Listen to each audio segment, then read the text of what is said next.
There exists a peculiar paradox in modern politics that deserves our most careful attention.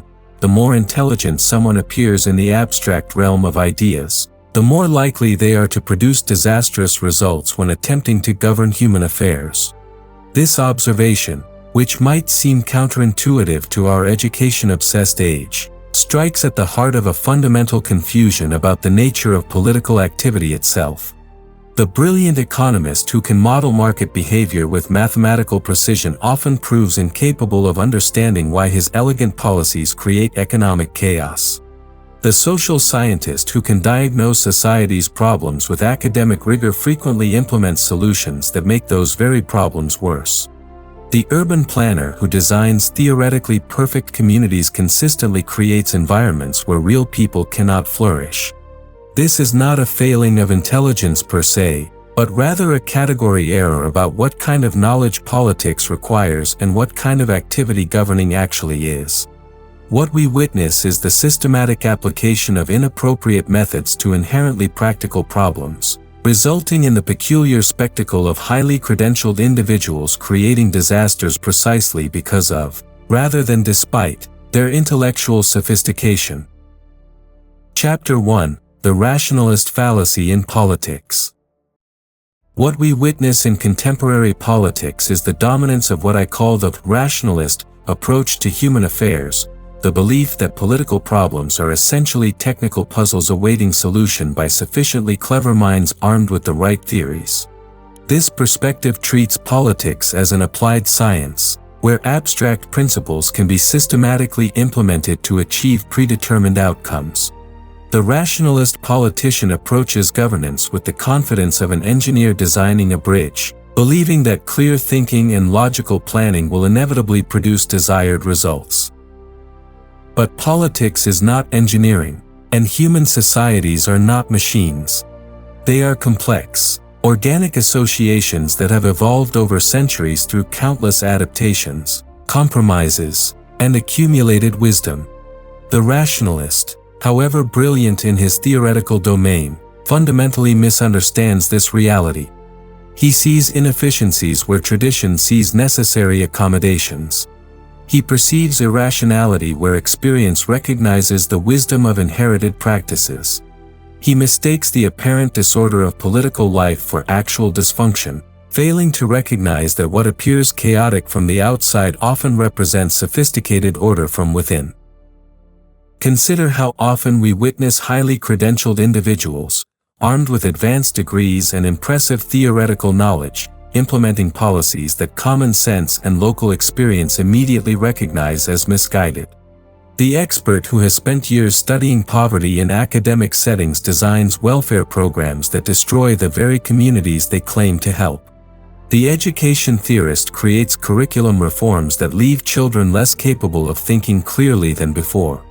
The housing specialist demolishes functioning neighborhoods to build projects that concentrate social pathology. This is not accidental but inevitable when we mistake technical knowledge for practical wisdom. The rationalist believes that because he can analyze a problem abstractly, he can therefore solve it practically. He assumes that explicit theoretical knowledge provides sufficient guidance for political action. But political activity requires what I call practical knowledge, the kind of understanding that comes from participating in activities rather than studying them from the outside. This knowledge cannot be written down in manuals or taught in classrooms. It exists in the traditions, customs, and inherited practices of political communities. It lives in the accumulated wisdom of those who have actually engaged in political activity over generations, learning through experience what works and what doesn't, what unintended consequences follow from particular actions, what delicate balances must be maintained to preserve political order. The rationalist, confident in his theoretical understanding, dismisses this practical knowledge as mere prejudice or superstition, not recognizing that it represents generations of hard-won wisdom about the actual conduct of political life. Chapter 2: The Nature of Practical Knowledge. There exists a profound distinction between two types of knowledge that most contemporary discussions of politics systematically ignore: Yet this distinction holds the key to understanding why intelligent people so often fail as political leaders. Technical knowledge, the kind acquired through study and readily expressed in rules and principles, is what our education system prizes and what rationalist politicians believe qualifies them for governance. But practical knowledge, the kind that comes from participating in activities and cannot be fully articulated, is what actually makes political activity possible. A master chef knows more than can be found in any cookbook. His knowledge exists in his hands, his intuitive sense of timing, his ability to adapt recipes to particular ingredients and circumstances. A skilled craftsman possesses understanding that transcends any manual. He knows how to work with the grain of the wood, how to compensate for variations in materials, how to achieve results that cannot be specified in advance. Similarly, effective political leadership requires practical knowledge that cannot be reduced to theories or principles. This knowledge lives in traditions of statecraft, in inherited procedures of governance, and in the accumulated wisdom of political communities. It exists in the know-how of experienced practitioners who understand how to navigate competing interests, how to build coalitions, how to time initiatives for maximum effectiveness, how to preserve essential arrangements while allowing for necessary adaptations.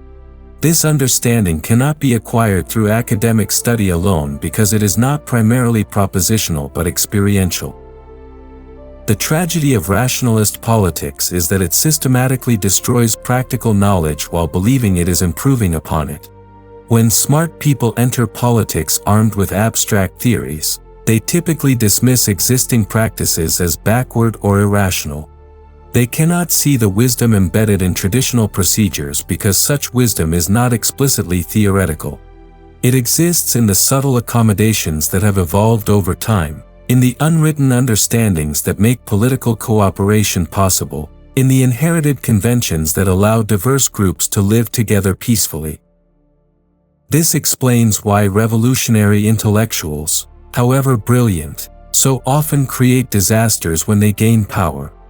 Their intelligence operates in the realm of explicit theory, but political activity requires tacit understanding.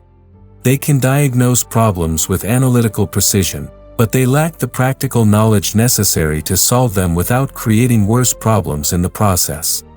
They approach politics like academic theorists approaching a research problem, not recognizing that political activity is more like sailing than like mathematics. It requires constant attention to changing conditions, intuitive responses to emerging situations, and deep familiarity with the particular characteristics of one's vessel and environment.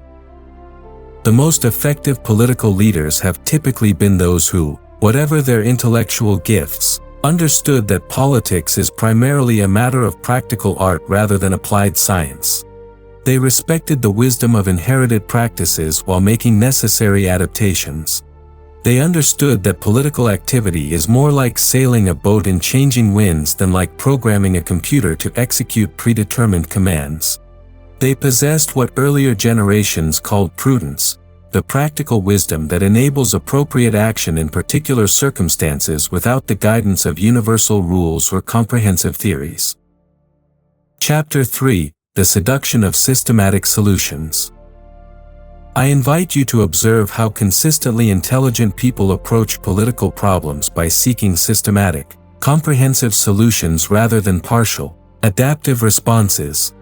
This tendency reveals something fundamental about the rationalist temperament and why it proves so destructive when applied to human affairs. The academic mind, trained to pursue logical consistency and theoretical completeness, naturally gravitates toward policies that promise to solve problems definitively rather than manage them on an ongoing basis. When rationalist politicians encounter poverty, they design comprehensive welfare systems that will eliminate want through systematic redistribution. When they notice educational deficiencies, they implement systematic curriculum reforms that will ensure all children receive optimal instruction. When they observe social problems, they create bureaucratic agencies with explicit mandates to eliminate those problems through coordinated intervention. Each response follows the same pattern: identify the problem, Design a theoretical solution, implement it systematically, and expect definitive results. But human problems are not like engineering problems. They cannot be solved once and for all through clever design and systematic implementation. They must be managed continuously through adaptive responses that take account of changing circumstances, unintended consequences, and the inherent complexity of human behavior.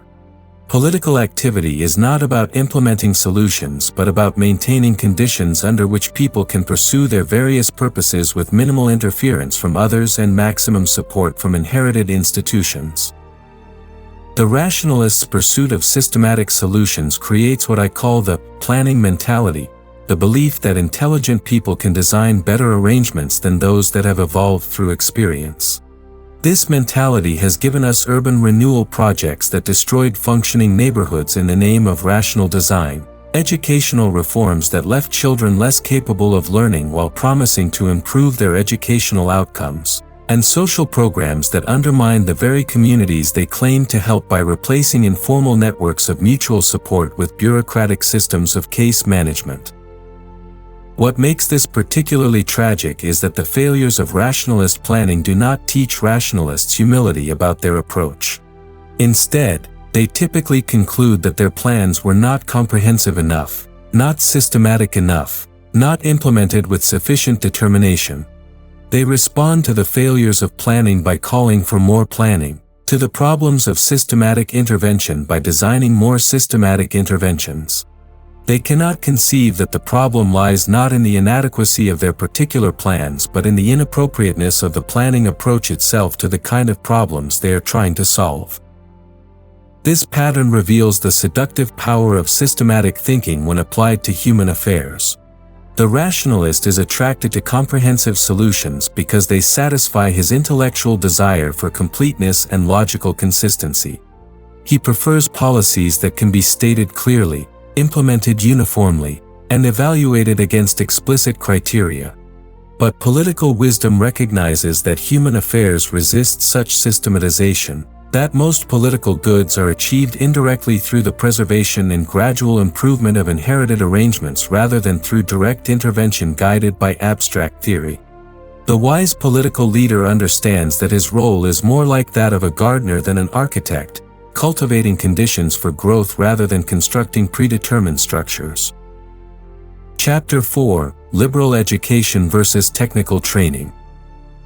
The dominance of rationalist thinking in politics reflects a deeper confusion about the purpose of education itself, a confusion that has transformed our universities from institutions of learning into factories for producing certified experts.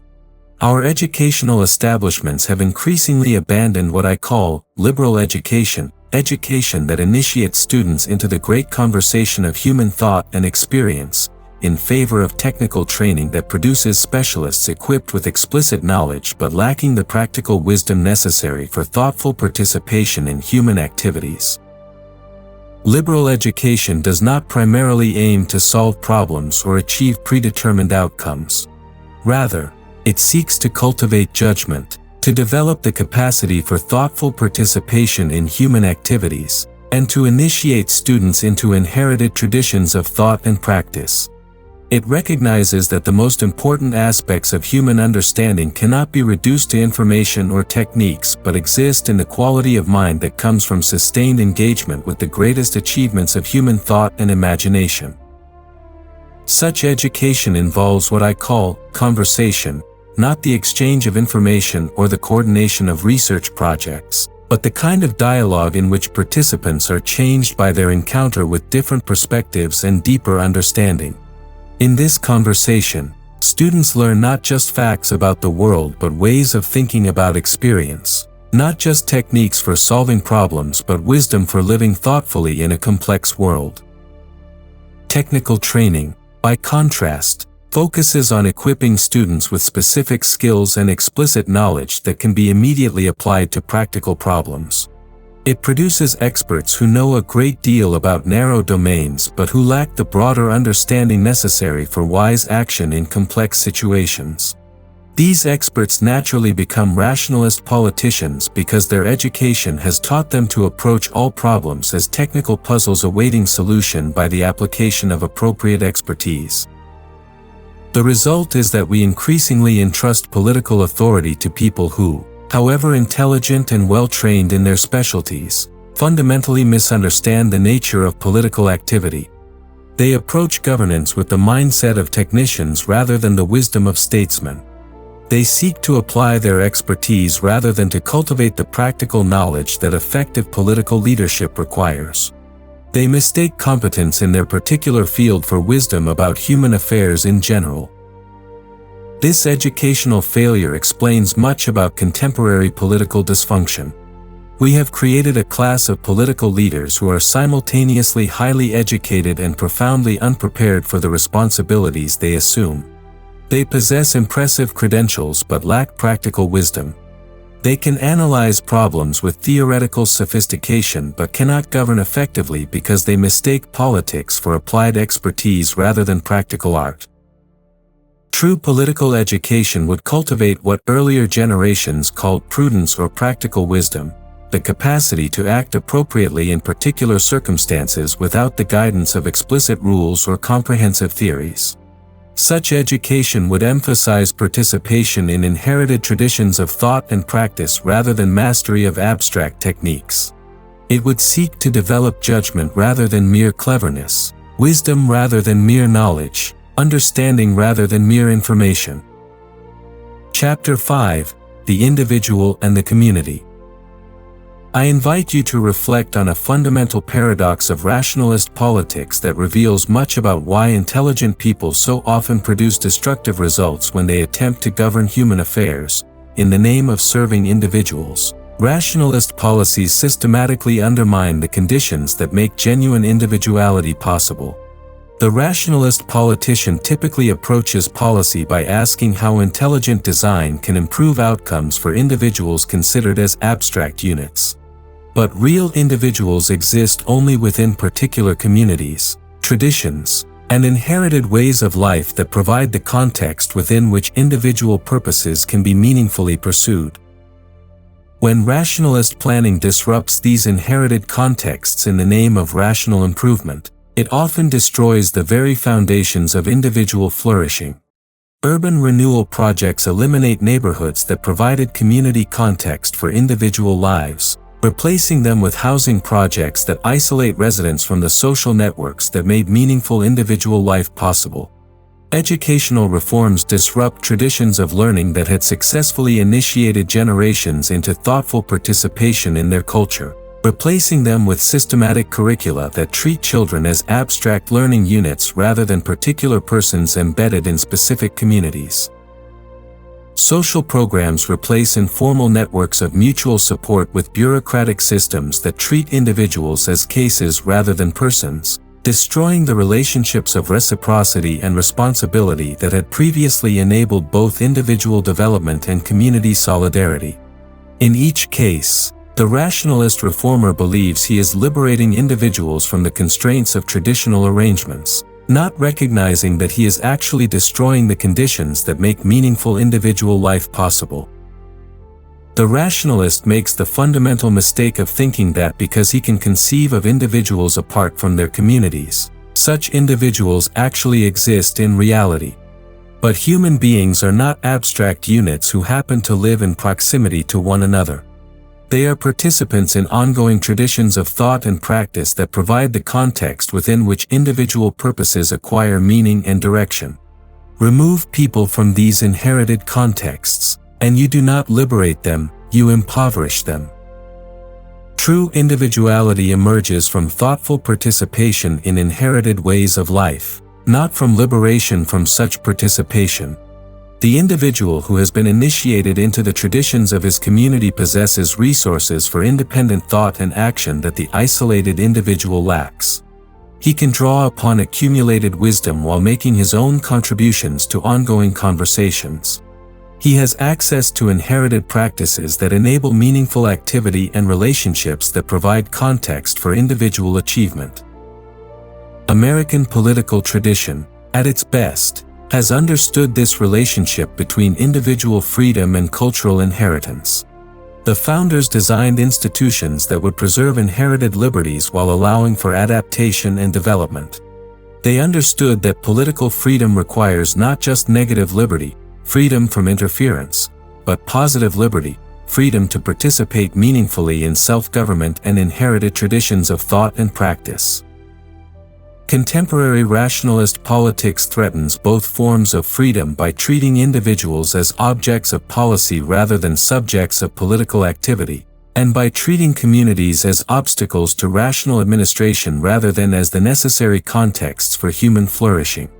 The result is policies that promise to enhance individual welfare but actually create isolated, dependent, and impoverished people cut off from the traditions and relationships that make meaningful individual life possible. Chapter 6: The Unintended Consequences of Good Intentions. Perhaps nothing illustrates the dangers of rationalist politics more clearly than the systematic pattern of unintended consequences that follows well-intentioned but theoretically guided interventions in human affairs. This pattern is so consistent and so predictable that it should give us pause about the entire rationalist enterprise.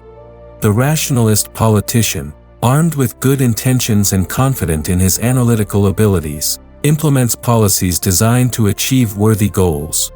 Yet these policies regularly produce results opposite to those intended, often harming the very people they were designed to help.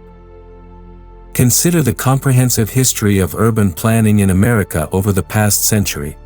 Rationalist planners, observing the apparent chaos and inefficiency of traditional urban neighborhoods, designed comprehensive redevelopment projects that would provide better housing, more rational transportation systems, and more efficient land use patterns.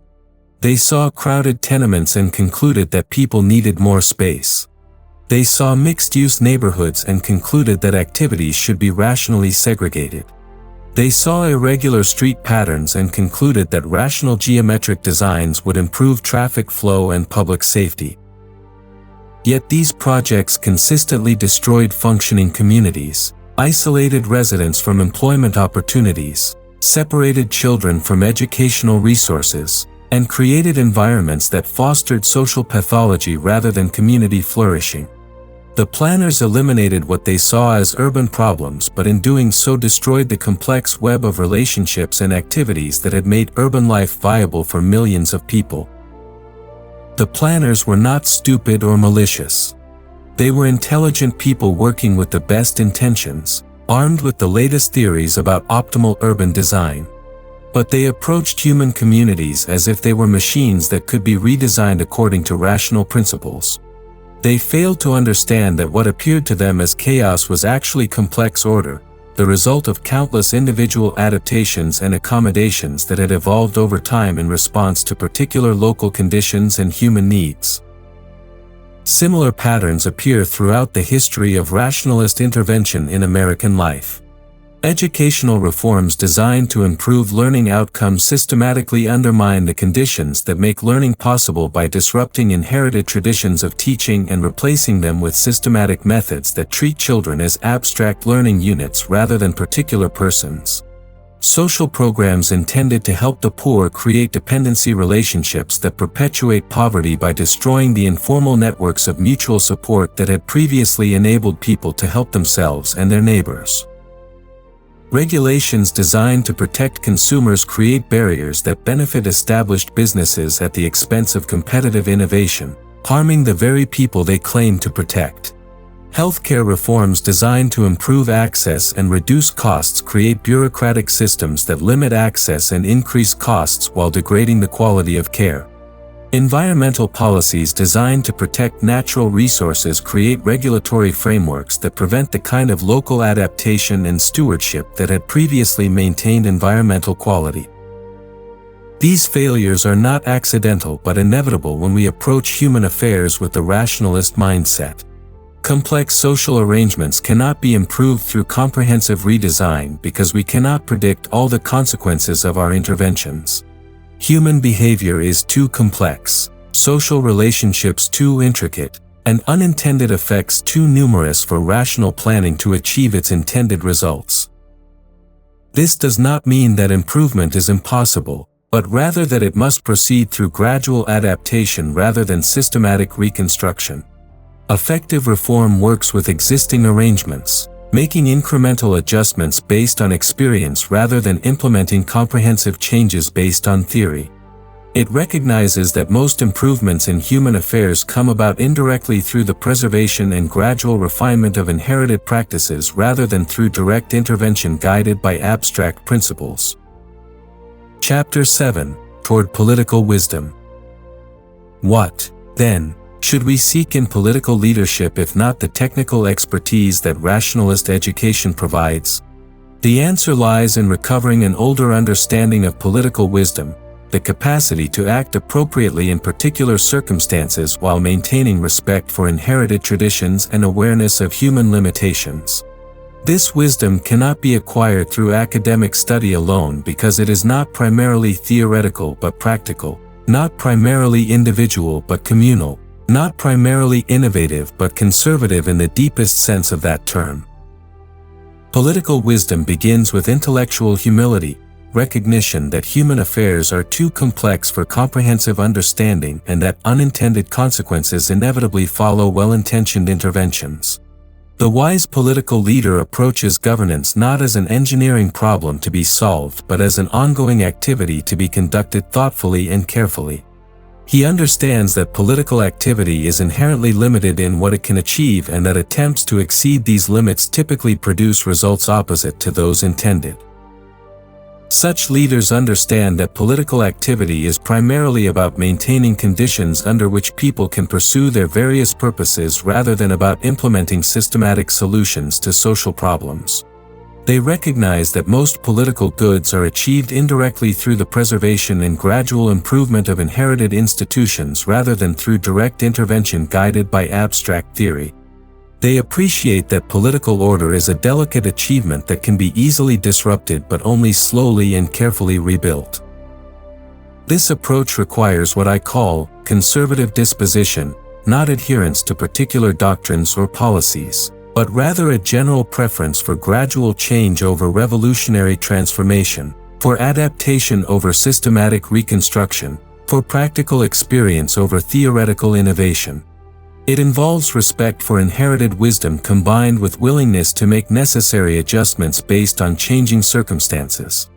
It recognizes that political traditions embody the accumulated wisdom of generations of practical experience and should not be lightly abandoned in favor of theoretical innovations. American political tradition, at its founding, embodied much of this wisdom. The constitutional framers designed institutions that balanced various interests and provided checks against the concentration of power precisely because they understood the dangers of entrusting governance to any single vision, however intelligent or well-intentioned.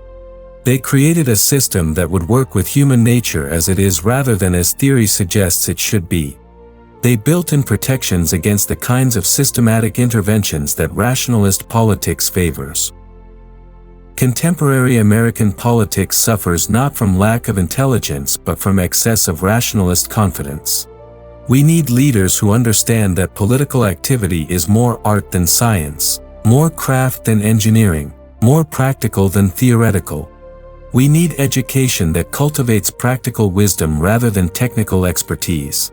Most fundamentally, we need recovery of the understanding that politics is a limited activity, capable of maintaining conditions for human flourishing but incapable of creating such flourishing through systematic intervention.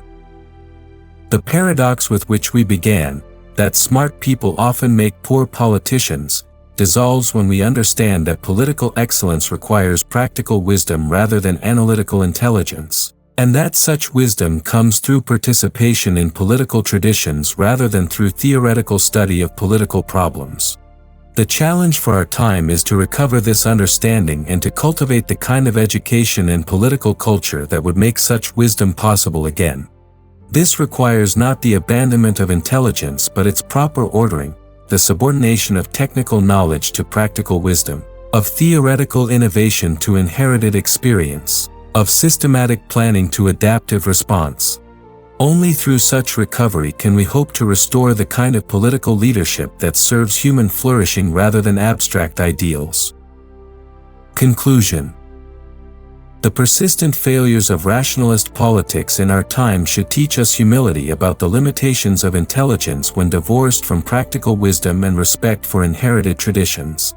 The tragedy is not that we lack clever people in positions of authority, but that we have systematically trained them to approach political activity with inappropriate expectations and inadequate understanding of what governance actually requires. True political education would cultivate leaders who understand that governance is an art practiced within inherited traditions, not a science applied according to abstract principles.